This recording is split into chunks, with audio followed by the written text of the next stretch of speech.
tanggalin ko muna bago ipakita sa inyo ha. O, ayan. So, gumawa muna ako ng ganito. Ayan. Plansa ng pilon na tela. Lagyan ng bone. Ayan. And then saka ko nilagay sa manikin. And then saka ko naman siya ilalapad itong pabayas. Pabayas ang paglagay nitong silver. So, ito ang gusto nung may-ari, silver. Ang kanyang babae. So, yan. Ito. Bawa, yan. Itong pinaka, ayan o. Ayan. Ito yung kanto. Corner. O.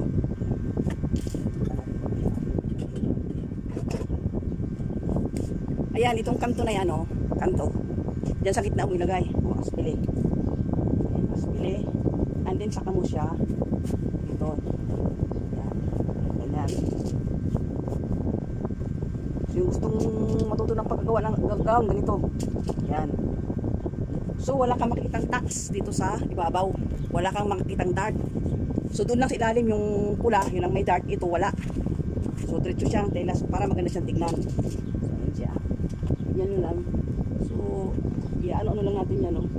Huwag masyadong banat. Ilang wala siyang alon-alon. Yan lang.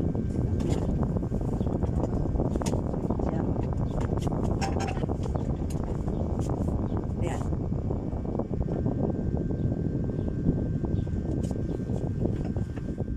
Ayan siya. Ayan siya.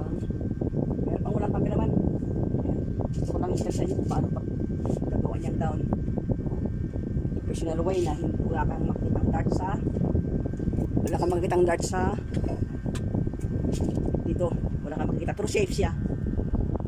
Ngayon, para sumunod lang sa shape yung tela na ilalagay mo sa ibabaw, ay kailangan siya ay pabayas ang paglagay mo. Bawa, ito yung tela. Pag ganyan ang lagay mo para siya magporma, no? Pero ipoporma na natin yan. Tapos bago ka magupit, tatahin mo muna yan, bibesting mo muna siya bago mo gupitin para sure. Mula dito ha. Yan. Hilahilayan natin konti para walang kulubot. Yan.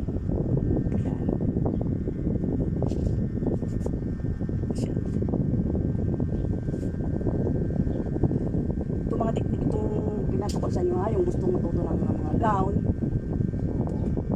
Ito yung gagawin nyo. Siguro may tataka kayo. Lalo na yung may mga bato-bato, may mga design na mga tela. Para hindi magupit ang design, ganito ang gagawin mo. No? Para hindi magupit ang design, pag nilagyan mo ng dart yan, magupit lahat yan. No? Masisira yung kanyang forma. So yan. So alinag naman dito yung pan. Yan. Lagyan din ako para pagka-gupit. So yan. Lang siya. Kailangan itong manikin, balutin mo ng foam para ayos siya. So ayan, so tatayaan natin siya. So ayan, tingnan natin doon. So ito yung nakapa niya. Nakadipin niya, so tatayin natin. Ng kulay pula para makita mo. Diba? Pula mo na yung ating tatayin. Pag napulutin natin, hindi na siya iba. Hindi na siya ma-deform. Kasi ito ay bias. So ito ay nababanat.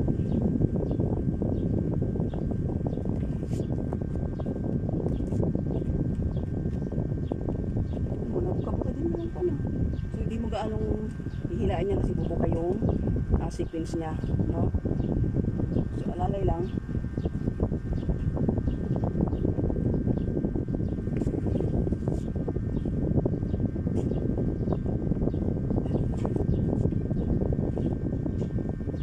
Ito kasi pagka natatanggal ito, kapag natanggal ang isa niya, matanggal na lahat yan.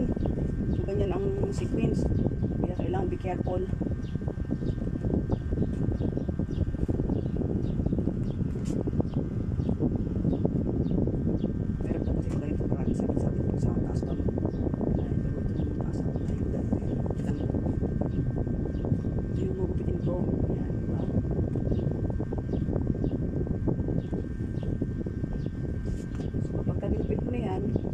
Kahit wala na yung kanyang ito, okay lang.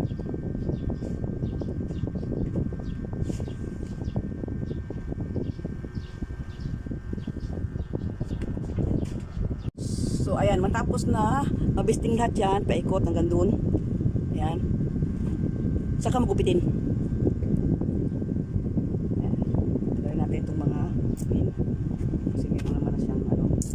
Ayan.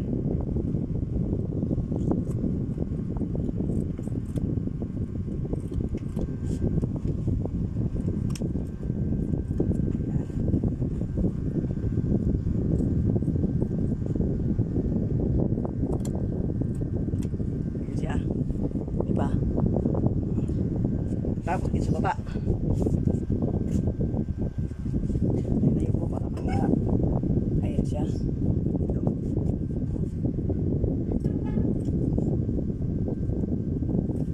Kasi blouse lang yung kanyang may silver. So yung kanyang babae, pula na siya.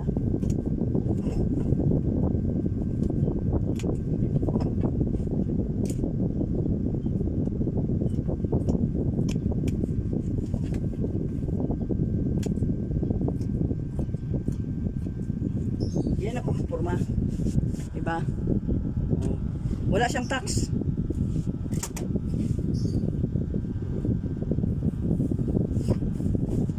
And then, after nyan, saka mo siya pasadahan ng basting. Yung tawag yan, yung backstitch. Itong linyang ito, tabi. Huwag kang sentro ng bunha. Dito sa tabi, dalawang panabi. Ayan, dalawang panabi yan. Tatahian mo yan. Tapos dito, dalawa uli na magkapanunod. Tapos dito uli, dalawa magkapanunod. Dito, dalawa magkapanunod. Tsaka doon magkapanunod din. So, tatahian mo siya para kumapit siya. Para pagkasuot naman niya nung may ari nito, hindi maghiwit-hiwit pa ganun. No? So, ganun, ang stitch natin ay yung nylon or yung sinulid na kasing kulay nito. So, atin na siyang tahiin, no? Ito yung patatay natin, no? Yan ang pagtatay ko, tansi yan. Na mapino siya, oh. Hindi mo alas makita. Pagtatay yan.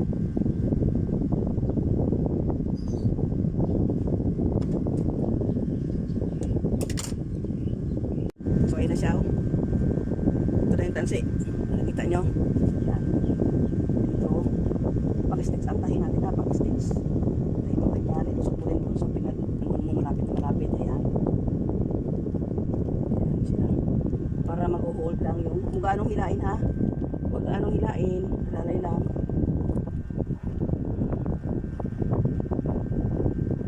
Tabi ito ng alang buwan ng bun.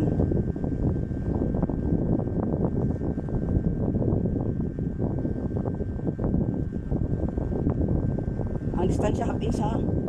Half inch ang distansya.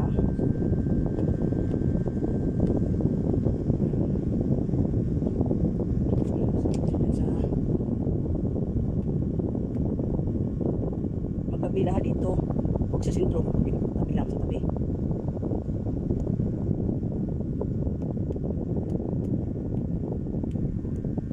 Ano yung huwag mong sasama yung buwan. Meron kasi sa ilalim ito, ako nilagay na po. So kailangan yung sama.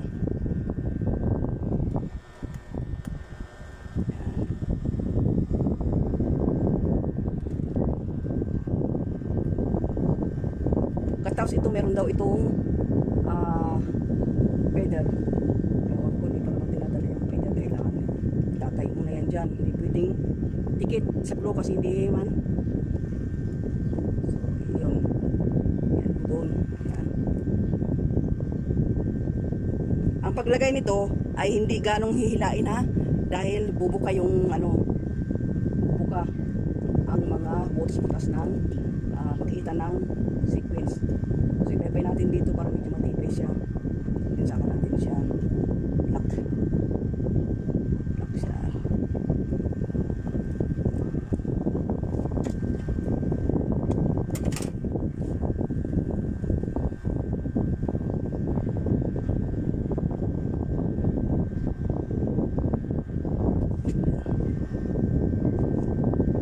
Tapos na itong matahi mo dyan, matahi dito, ayan. Saka mo tatanggalin yan sa manikin. No? So, pakita ko sa inyo kung sa likod naman. No? Sa likod. So, ayan siya. So, ito yung sa likod. Ito yung armhole niya. So, igaganyan natin, oh.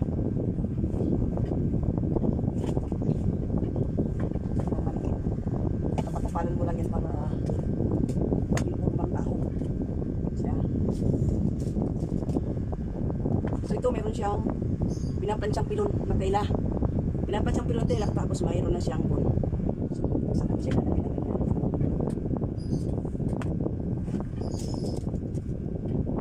Pahiging mo rin para hindi maubos. Kapag inahilang mo may naubos yung tela mo. Ito yun siya.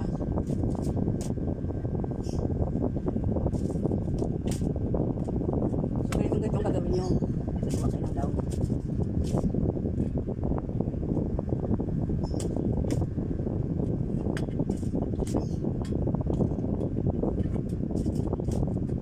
lang na siya lubot. Tamtaman lang. Hindi naman siya banat. Regular lang. Tapos, ito ganyan naman ninyo. Hindi siya gumagawin doon. Napagilapin lang. Silver na.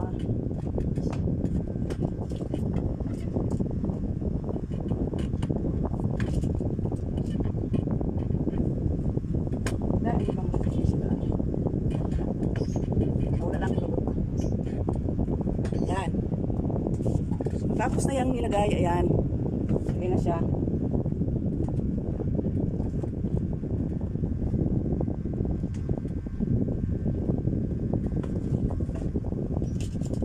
Hindi niya. Yan. Malubukot. Yan.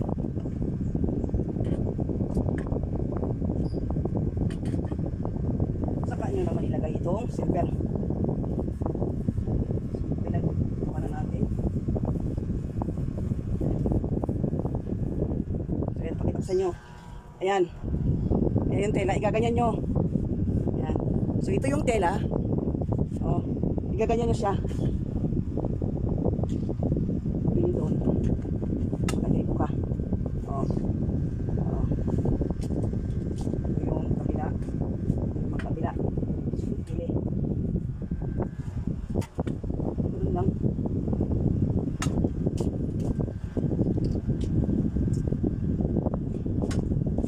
Tapos ganun. Ganun lang yung kamay nyo. Tingnan nyo.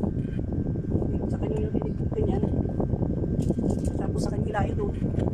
Oh. Yan.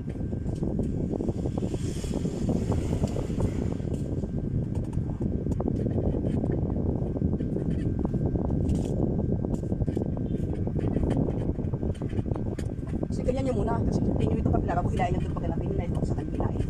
So ganyan lang.